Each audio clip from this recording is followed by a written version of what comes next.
before my fight. I looked up to see that he won. I was like, okay, yeah, fuck it, this is perfect. But how was it? Was it entertaining? Was it fun? Was it a Cheeto fight? Pretty technical, close. Boring. Okay. Also, I guess, there's obviously, since you've come into the UFC, everybody's had an opinion about you. How good is he? When you get in there and you do something like you did tonight, I mean, does that meet your expectations? Do you even sometimes exceed your own expectations? Yeah, I definitely just exceeded my expectations. Like, to go out there and actually do it like that is fucking crazy. But there's still going to be the haters on Twitter. There's still going to be the bantamweights that are, yeah, but before I fought Peter, I was like, this dude's can't beat Peter. It's Peter Yan. You can't beat him. Go out there, I'll strike him, beat him. Fight Aljo. I had I don't know the odds, but I can't bet I wasn't a favorite in this fight going into it. Everyone was counting me out. And then I go out there and do that. I could fight whoever next, and it's going to be like, yeah, but. So this is just how it is. Sean, just to build off of that, like you said, you were a big underdog. Dana asked the entire room out of 70 people who picked. Only one guy over there picked you. Everyone else picked against you. Is that a Montana fella? That said, obviously, the experts were against you. The betting odds are against you. What's your response to the people who doubted you? It makes me laugh. Not because to be honest, if I wasn't me and I was looking at me versus Aljo, I probably would have put money on Aljo too. Like he beat Peter Yan once. He beat TJ Dillashaw. He beat Henry Cejudo. Dude's on a 9-fight win streak. He was dominating the bantamweight division, the best bantamweight of all time, defended the belt 3 times. And then I'm coming up. My best win was against Peter Yan in a very, very close fight. I mean, the odds, I would have probably bet against me too if I didn't know me and know the confidence that I possess. That said, on the flip side, when you look down in the arena, walking on the streets, I mean, it seemed like everybody was walking around with a Sugar Show shirt or some kind of thing supporting you. What do you have to say to these? Like, you have this cult following of people. What do you got to say to those fans? I know the Bantamweight Championship merch is already going fucking crazy right now. It's crazy that I remember I was at Conor Habib, or no, I was at some fight and I was sitting in the stands like pretty high up in T-Mobile, and it was right when I got in the UFC. I think it was after I fought Soccer Mom, and I was like, there's gonna be a time where I literally can't even walk into this arena without security. And now just looking out in being the main event, seeing everyone wearing the Sugar merch is fucking wild. Congratulations. Thank you. Sean, so I wanted to go back to when you walked into the octagon because, right, you got to that top step, embraced the crowd, took a lap or two around, and we were literally watching you practice that step back counter right hand. Was that something that you visualized as a fight ender or something that you could really take advantage of? I mean, punching backwards is a skill not a lot of people possess, and I can punch going backwards. And I knew he was going to be pressuring me, and I know he likes to throw to shoot. He likes to throw for me to counter so we can shoot under. So I knew he was going to be lunging in with shots, and it really wasn't even a bad punch that he threw. It's just I'm not fucking accurate and sniped him. I've been saying it all week. I'm a sniper. I'm going to snipe his chin. I'm going to find it. And there we were. But yeah, that's definitely a punch I visualized all week. You talked about the feeling of relief, right? Once the fight was called off, what were the first thoughts through your head, and what were you thinking? What was that feeling like? Is this real? Am I gonna fucking wake up in my hotel bed, be pissed off that this isn't real? Like, was this really fucking happening right now? Did that really just happen the way I pictured it and planned it to happen? Am I in a fucking movie? And I was like, no, this is real. Thank you. Congratulations. Thank you. Sean, you're right. We talked earlier this week about Helena coming from a smaller town and how it kind of molded you. So when you look back at where that career started, fighting in like hotel conference rooms, some different places, fighting 3 times in a month, to where you are now with that belt, just how can you describe this journey and where you've come from to get to this point? Yeah, it definitely wasn't an overnight. Like, this has been 12 years. I started kickboxing when I was 16 years old. And then, in Montana, and moved to Phoenix when I was 18, and it's been 2-a-days. Like, I've dedicated my life to this sport. I know you guys see the hair, the beautiful pink Lamborghini, the houses, and all the fun stuff. But I'm working, I'm grinding, I'm in the gym. I'm losing, I'm getting beat every single day, so I can come out here and win. And but being from Montana, it molded me for sure. Does that grind make this more special? Just knowing that it wasn't an orthodox? 100%. It wouldn't feel like this if I just got lucky. I don't feel like I got lucky. This is skill and hard work. Just looking at the timeline, a lot of folks in Montana holding watch parties at bars, places like that. What do you say to those folks back home? I hope they were recording it because I want to fucking watch. And then just last question for me, just, in that moment with your family and there, big hugs for everybody all around. They all get to celebrate. Just how can you even describe that moment? Yeah, I'm glad they got, good seats right there and were able to be in the octagon with me after. It's a moment I've been thinking about for a long time, and to see the shock on their face, like, holy shit, he did it. Like, it was really cool to be able to embrace that with them. Thanks, Sean. Congratulations. Right here, Sean. Congrats, champ. Thank you. One question for me. In your humble opinion, are you going to be on SportsCenter Top 10 tomorrow morning? Yes. Sean over here. Congratulations on the win. So obviously coming from Montana, that's a big fight state. I mean, you got Kai Stewart, who won the BKFC championship. Next question. How did the people respond in Montana from your victory? Yeah, I'm sure I fought literally multiple times a month for a couple of years, and I got a lot of experience and a lot of confidence from those fights. And how do you feel being that next marquee name? Obviously, everyone brought up Conor McGregor and everything like that. You have 3 million followers on Instagram. Obviously, you're a very, very marketable gentleman. But how does it feel to be that next poster child for the UFC, that next poster kid, and obviously that next marquee name? Cha-ching, cha-ching, cha-ching. That's what that means. Feels good. I've been telling. You can go watch my interview before the Contender Series, before I was even in the UFC. I said, watch. This is gonna happen. Literally, basically explained how my career is gonna play out in a couple sentences. Here we are. Congratulations, on the win. Thank you. You're right. What is it about Gervonta Davis in particular that winds you up so much? He's the. I mean, I don't really follow boxing, but I've heard of Gervonta Davis, and I think he's undefeated. I'm about to pay. I want to have crazy, massive fights. That shit gets me excited. I love that stuff.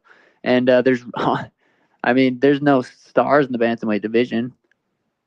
Gervonta, you could consider him like almost a star, and that's what gets me excited. Me versus Gervonta would be fucking massive. T-Mobile or here, fuck it. A lot of the celebrities in the crowd tonight as well. Obviously, you have the Nelk boys, Mike, May, like all these different people. I mean, it seems. Yo, what's going on? Smash that like button, subscribe to the channel. It's your host, Rapstar Boxing Knowledge. Man, big night at UFC, bro. Big night at UFC yesterday. But now the UFC guy's getting a very bit brave. He said that he wants to fight Gervonta Tank Davis.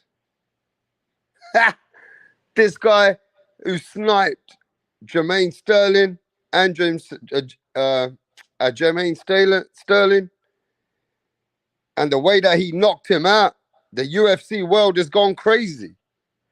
Another Conor McGregor has been born.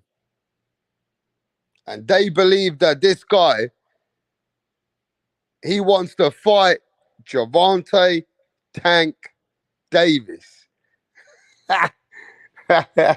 Hey, look, man, I know why the UFC guys want to give it a shot. I know why the UFC guys want to come to boxing. Because boxing is the big time money. And this guy's trying to follow the Conor McGregor blueprint.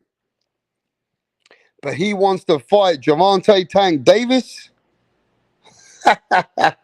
Oh, shit. Hey, man, these UFC guys never learn, do they? These UFC guys never learn, bro. They're always trying. They're always trying their luck, ain't they? Yeah, they're always trying their luck. And that's where Ryan Garcia told this guy, Sean OMalley, fuck Tank Davis, bro. You'll get knocked the fuck out in boxing. He said, I'll fight you for a tune-up. Ryan Garcia told the UFC bantamweight, undisputed, sugar, Sean OMalley. Yeah? He told him, you know what? Forget Tank. I will fight you for a tune-up. I will knock you the fuck out. What? Ryan Garcia now giving it to the UFC. Baddest man in the bantamweight division, yeah? Okay. Sean OMalley is wants it with Tank Davis. Wow, these UFC guys, bro. UFC guys are like, they get a bit brave, don't they? The UFC guys do get a bit brave. They never learn. They never learn. They never learn. I say that Tank Davis, obviously, he knows the big money's in with Tank Davis, and a cross over to boxing for this guy, the next Conor McGregor in the UFC. It's big time money. Sean OMalley versus Gervonta Tank Davis. Oh, shit. Man, you can't say nothing no more. At the end of the day, Conor McGregor has proved that this can happen. Conor McGregor proved that this can happen.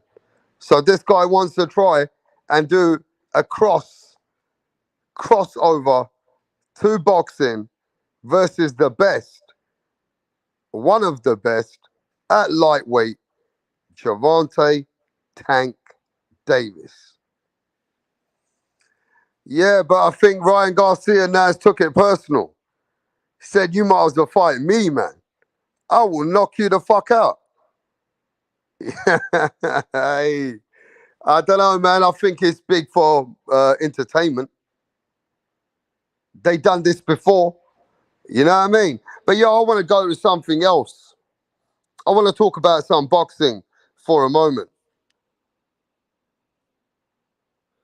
We've had a few fights here that are coming up. And these couple of fights, I got my eyes on these fights. And the fights I'm talking about are two favorites that lost, that are coming back for, is it going to be a repeat or is it going to be revenge?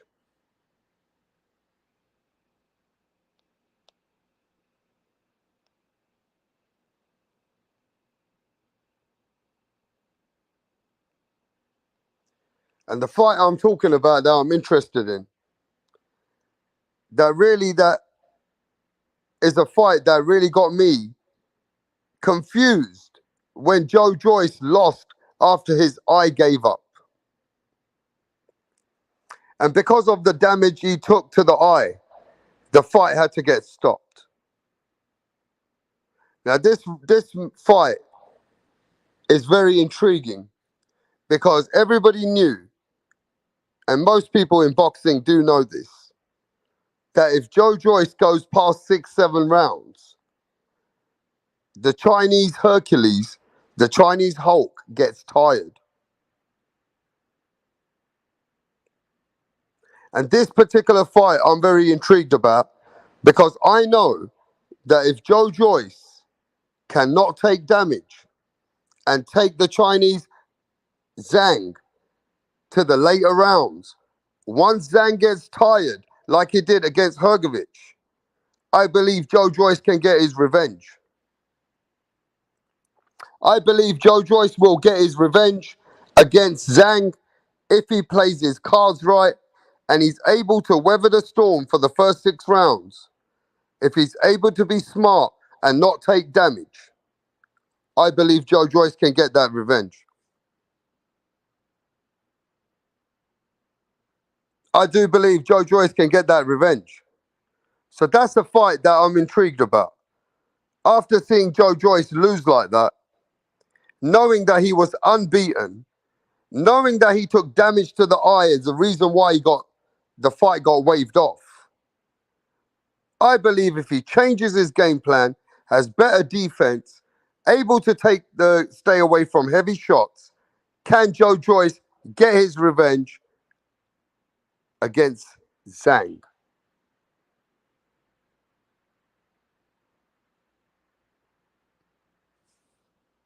I'm hoping Joyce, the juggernaut, can get through the first 5, 6, 7 rounds. The fight will change after the championship rounds. Remember my words. If Joyce goes through 7, 8 rounds, after round 9, round 10, you'll see this Zhang getting tired. I'm letting you know that if they can get that game plan right, take Zhang into the deeper waters, they can win the fight.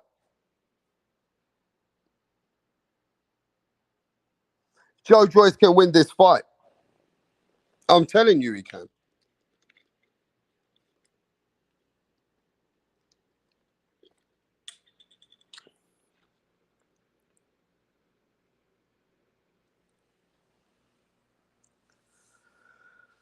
Liam Smith versus Chris Eubanks Jr. Part 2. Chris Eubank Jr. was the favorite, and Liam Smith coming up in weight to fight Chris Eubanks. But the fight got changed, and the favorite lost. Just like Joyce, Chris Eubanks, it was an upset. Now we got this fight coming soon. Can Chris Eubanks make the wrongs into rights? Make rights out of the wrongs? But it's a bit dodgy, yeah, because Chris Eubanks is all over the place. He is no longer with Roy Jones. Now he's with Terence Crawford's trainer, Bomac. So can Chris Eubanks with another trainer now? I don't know, man. I mean, Chris Eubanks, he was the favorite.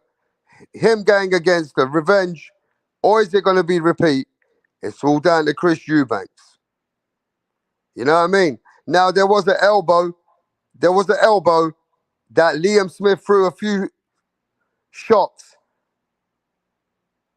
And when he was throwing his punches, at one point he landed the elbow, which really did fuck Chris Eubanks up.